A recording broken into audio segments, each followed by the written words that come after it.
आप देख रहे हैं नया भारत दर्पण समाचार।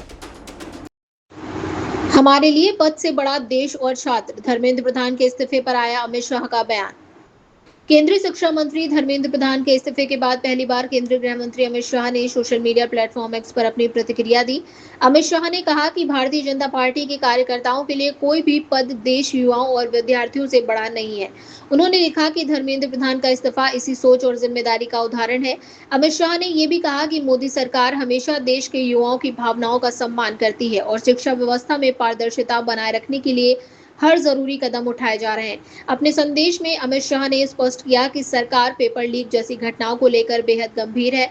उन्होंने कहा कि परीक्षा प्रणाली की विश्वसनीयता बनाए रखना सरकार की सर्वोच्च प्राथमिकताओं में शामिल है।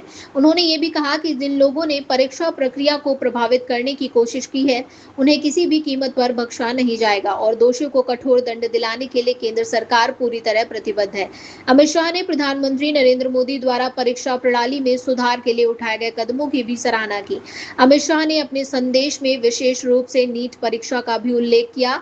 उन्होंने कहा कि उन्हें पूरा विश्वास है कि सरकार द्वारा उठाए गए कदमों से नीट परीक्षा में सफल हुए विद्यार्थियों के साथ पूरा न्याय होगा।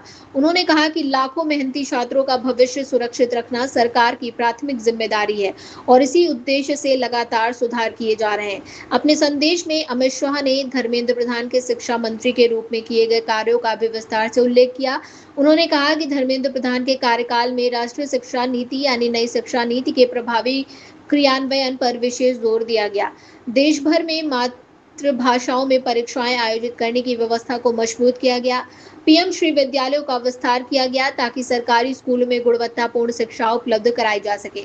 अमित शाह ने कहा कि धर्मेंद्र प्रधान के नेतृत्व में डिजिटल शिक्षा को नई गति मिली। ऑनलाइन शिक्षा, तकनीक आधारित शिक्षण और आधुनिक शिक्षा संस्थानों को बढ़ावा दिया गया। इसके साथ ही कौशल विकास कार्यक्रमों को उद्योगों की जरूरतों से जोड़ने का प्रयास किया गया ताकि पढ़ाई पूरी करने के बाद युवाओं को रोजगार के बेहतर अवसर मिल सके। उन्होंने उद्योग और अकादमिक संस्थानों के बीच समन्वय मजबूत करने को भी धर्मेंद्र प्रधान की बड़ी उपलब्धि बताया।